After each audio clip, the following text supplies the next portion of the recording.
My dreams have always been a world apart, vibrant and alive, like stepping into a film where I'm both actor and director. Some people say they don't dream, or that their dreams fade like smoke upon waking, but mine are different. They're vivid, intricate, filled with characters and stories that feel as real as the waking world. I've lived countless lives in my sleep, heroic adventures, quiet moments of joy, and nightmares so terrifying they've left me trembling in the dark. As a child, I dreamt I was a knight, wielding a glowing sword alongside a band of warriors to defeat a dragon made of shadow. Other nights, I'd wake gasping, convinced a creature with jagged teeth was lurking under my bed, its claws scraping the floorboards. I'm a writer by trade, and my dreams have always been my muse, a wellspring of inspiration that my conscious mind could never match. When I sleep, my imagination is unchained, a starship soaring where my waking thoughts plod along like a weary cart. I used to wish I could live in that liminal space between sleep and reality, where the impossible felt within reach. That was before the dreams turned dark, before they brought something into my world that I can't escape. My name is Ethan Carver, and I live in a small apartment in Portland, Oregon, scraping by as a freelance writer. A year ago, my life was shattered when my father died in a car accident. I was in the passenger seat, the radio playing some old rock song, both of us laughing about something trivial. The road stretched ahead, a quiet highway flanked by pines, when a truck veered into our lane. The world flipped, metal screamed, and I woke up in a hospital bed, bruised but alive. My father didn't make it. The doctors kept me overnight, but the real pain wasn't physical. It was the hollow ache of knowing he was gone. I spent the next year piecing myself back together, surprised at my own resilience. I had good days and bad, but I leaned on my sister, Mara, and a few close friends when the grief felt too heavy. I wasn't the type to bottle things up. I'd talk, cry, let it out. My doctor offered to refer me to a therapist during a routine checkup, but I declined. I was coping, or so I thought. My job was going well. I'd landed a few writing gigs that paid decently, enough to keep the lights on.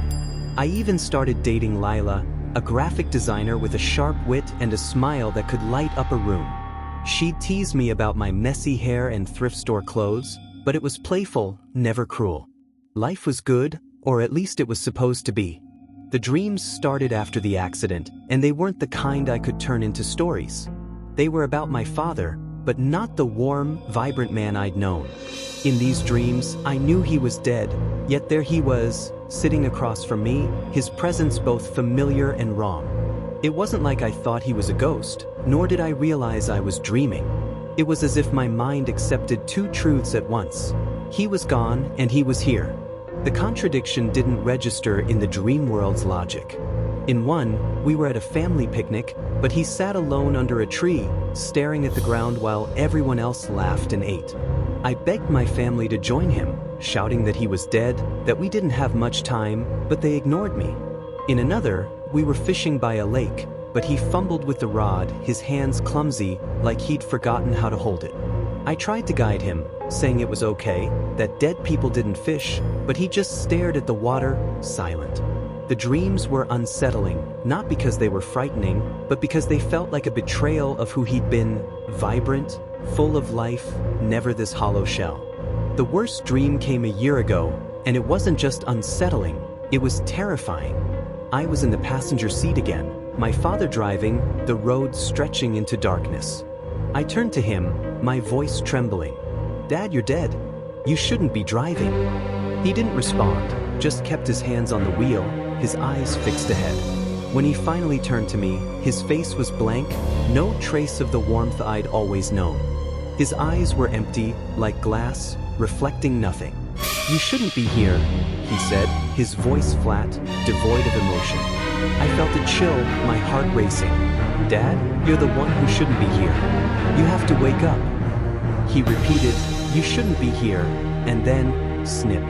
A sharp, metallic sound cut through the dream, loud enough to jolt me awake. I didn't sit bolt upright like in the movies, but my eyes snapped open, my breath ragged. The room was dark, the clock glowing 4:15 a.m. I lay there, heart pounding, listening for the sound that had woken me. Snip. It was real. Not part of the dream, like the clash of shears, amplified and close, right by my ear. I fumbled for the lamp, my hands shaking, and scanned the room. Nothing. My two cats, Jasper and Luna, were nowhere in sight. I checked the hallway, the kitchen, even the back door. Nothing. I tried to go back to sleep, but my mind wouldn't settle. The sound echoed in my head, sharp and deliberate, like a warning. I dragged myself through work the next day, guzzling coffee to stay awake, my eyes bloodshot. My coworkers didn't comment, though I caught my boss giving me a concerned look. I hadn't showered, hadn't ironed my shirt. I looked like a wreck. That evening, I was at my apartment with my roommate, Nate, playing video games and sipping beers. I'm usually decent at fighting games, but I was off, losing match after match. Nate's room is next to mine, so I asked if he'd heard anything strange the night before. Like what? He said, his eyes on the screen. A snipping noise, maybe around 4:30?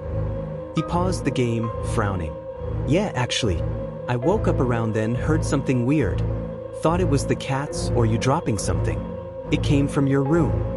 My stomach dropped, a cold prickle spreading down my arms. You're screwing with me, I said, hoping he was. He grinned, but it didn't reach his eyes. Maybe, but I did hear something. Could have been the cats. I forced a laugh, unpaused the game, and watched his character obliterate mine. I didn't sleep that night, the memory of that snip keeping me awake, my eyes darting to the shadows. The next day, I was too exhausted to visit Lila, but she texted, promising to make it worth my while. I dragged myself to her place, and we spent the evening curled up on her couch, half watching a cheesy rom-com. I told her about the dream, the snip, the unease that wouldn't leave me. That's creepy, she said, wrinkling her nose. Nightmares always sound silly when you tell them, but that one's intense. I nodded, staring at the TV. I thought I was over this kind of thing. Haven't had nightmares like that since I was a kid. She was quiet for a moment, then said, I used to have night terrors. Not just nightmares, but this feeling that something was coming for me, like I was going to die. The doctors said it was sleep transitions, but it felt real. She looked at me, her eyes soft. You still dreaming about your dad? I nodded. Sometimes. She squeezed my hand. We all have our demons. Dreams just make them worse. I pulled her close, grateful for her warmth, and we spent the rest of the night distracting each other. I went home late, too tired to stay, and fell into bed, hoping for dreamless sleep. I woke to a smell, musk, like wet fur and decay, filling my room. My eyes were heavy, my body sluggish, but something was wrong. The air was thick, oppressive, and when I opened my eyes, I screamed. It was there, standing over my bed, its pale, scarred body gleaming in the dim light. Its face was a nightmare, eyelids gone, ears and nose reduced to jagged holes, its mouth slit wide in a grotesque grin. It held 2 pairs of rusted shears, each blade nearly 2 feet long, twitching in its mutilated hands. Its feet, toeless and bulbous, seemed to struggle to hold its weight, yet it stood steady, its bloodshot eyes locked on mine. I screamed again, my throat raw, praying Nate or a neighbor would hear, but the sound felt trapped, like the world was muffled. I tried to move, but pain seared through my wrists, pinning me to the bed. I looked down, bile rising in my throat. My arms were stretched out, each wrist impaled by a pair of those shears, blood soaking the sheets. I thrashed, but every movement sent agony ripping through me, like needles stabbing every nerve. This is a dream, I gasped, willing it to be true. This isn't real. But the creature was real, its stench choking me, its grin widening as it watched my blood flow. It raised another pair of shears, where had they come from, and leaned closer, its tongue, red and impossibly long, slithering out to lick the blade. I begged, my voice breaking, but it didn't hear or didn't care. Its eyes gleamed with hunger, its body trembling with excitement. It sank to its knees at the foot of my bed, its grip like ice as it seized my ankle. I kicked, pain exploding from my wrists, but it held firm, raising the shears. I screamed as the blades bit into my flesh, snipping through skin, muscle, bone. Each cut was a violation, a theft of my body, my sanity. After a dozen snips, my foot came free, blood spraying.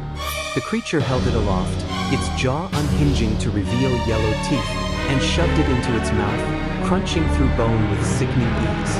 I screamed until my vision blurred, darkness closing in as the sound of crunching and a final snip dragged me under.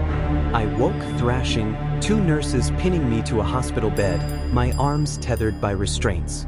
My screams faded to gasps as I realized where I was. The room was sterile, the beeping of monitors steady. A doctor entered, her face calm but guarded. "Do you remember what happened?" she asked. I stammered about the creature, the shears, the horror. She nodded, checking my chart. "You're dehydrated on pain meds. Delusions are normal." I shook my head, insistent. "It was in my room. It cut me." She sighed.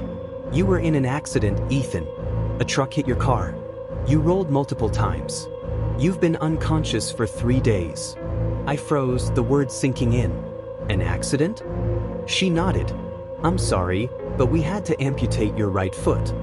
I pulled back the sheet, my breath catching at the sight of the bandaged stump where my foot should have been. My mother and sister rushed in, tears streaming down their faces. We hugged, their sobs filling the room. "Thank God you're okay," my mom said. I tried to reassure them, but my mind was reeling. "I don't remember driving," I said. My mother wailed, collapsing into Mara's arms. Mara took my hand, her voice shaking. "You weren't driving. Dad was." I blinked, confused. "But Dad's dead. He died last year." Mara shook her head, tears falling. "No, Ethan. He died in the crash. Last night."